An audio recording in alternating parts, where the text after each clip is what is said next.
ये इमारतें ईंट से बनी हुई जरूर हैं, मगर ये इस इमारत में दिल है।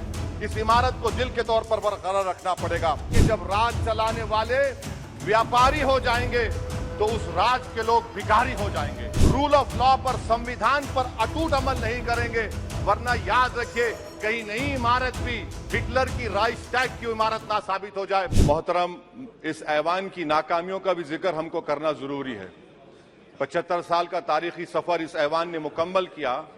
ये ऐवान एक इमारत नहीं है मेरी नजर में, ये ऐवान इस वतन अजीज का एक दिल है, जो बाहर जो गरीब और मजलूम अवाम की तकलीफ को महसूस करे, इसीलिए मैं इसको दिल कहता हूं। मैं आपके सामने 15 मिसालें पेश करूंगा जहां पर इस ऐवान ने अपनी नाकामी का सबूत पेश किया।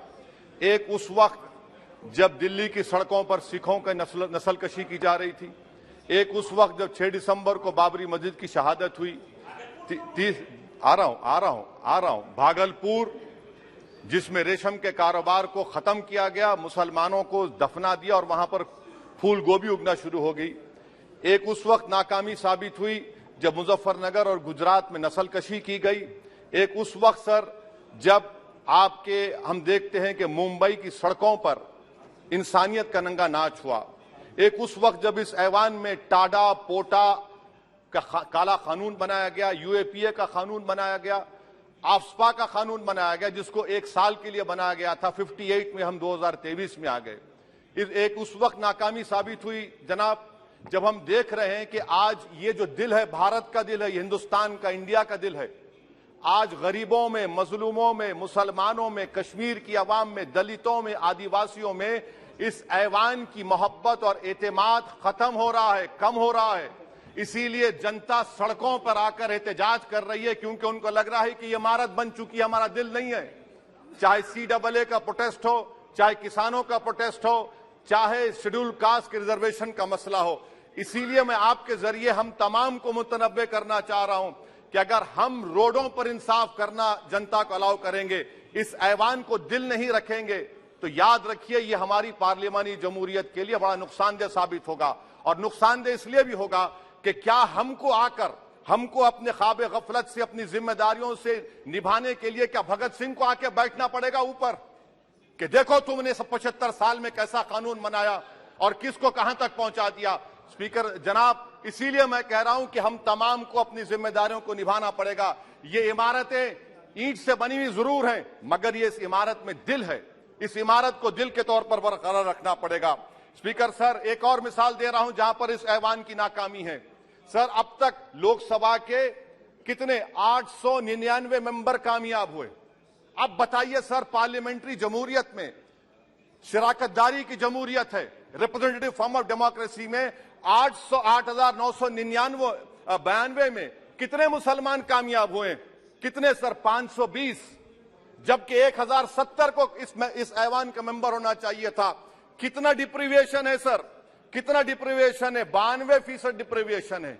इस मौजूदा पार्लियामेंट में स्पीकर साहब सिर्फ 26 हैं, 14% मुसलमान और सिर्फ 4.8 उनका रिप्रेजेंटेशन है। बताइए, हम वोट डालने वाले बन गए, वोट लेने वाले नहीं बने। या तो हकीकत यह है कि आप वोट डालना नहीं चाहते उनको, आप सबको वोट डालेंगे, मगर जहां पर मुसलमान आएगा वो कामयाब नहीं होगा। बताइए, जब दिल में एक 14% आबादी की नुमाइंदगी नहीं होगी तो आप क्या फैसले करेंगे? क्या इस ऐवान को हम कहेंगे कि ये रिप्रेजेंटेटिव फॉर्म ऑफ डेमोक्रेसी है? स्पीकर साहब, मैं आपको एक और मिसाल देना चाह रहा हूं। बाबा साहेब अंबेडकर ने सही कहा था, अंग्रेज उस जमाने में पार्लियामेंट बुलाते थे टैक्स बढ़ाने के लिए। हम उसी रास्ते पर जा रहे हैं, हम तो बाबा साहेब अंबेडकर को हमने सच साबित कर दिया। स्पीकर सर, आखिर में मैं आपको बताना चाहूंगा कि आज आप देखिए कि चाणक्य ने क्या कहा था। चाणक्य ने सही कहा था। चाणक्य ने सही कहा था कि जब राज चलाने वाले व्यापारी हो जाएंगे तो उस राज के लोग भिखारी हो जाएंगे। आज ये वक्त आ चुका है सर, आज ये वक्त आ चुका है कि क्या first pass the post system इस देश के लिए सही है, या फिर हम प्रोपोर्शनल फॉर्म ऑफ रिप्रेजेंटेशन को फॉलो करेंगे। First pass the post system, जिसके पास एक मजहब का वोट होगा, जिसके पास दौलत होगी, वही इस ऐवान में आ रहा है। इसीलिए हम कह रहे हैं कि आप इस जमहूरियत की कहीं ये जमहूरियत कमजोर ना हो जाए, मुझे इस बात का डर है सर। आखिर में मैं खत्म करने से पहले, एक बहुत बड़े शायर ने कहा था, उस पर खत्म करना चाहूंगा कि अभी चिराग सरे राह को कुछ खबर ही नहीं, अभी चिराग सरे राह को कुछ खबर ही नहीं, अभी गिरानिए शब में कमी नहीं आई, अभी गिरानिए शब में कमी नहीं आई, निजात दीदे दिल की घड़ी नहीं आई, चले चलो कि मंजिल अभी नहीं आई। स्पीकर साहब, आखिर में याद रखिए एक बात को मैं सबसे कह रहा हूं कि पिच बदलने से गेम नहीं बदलता, गेम को बदलना पड़ेगा।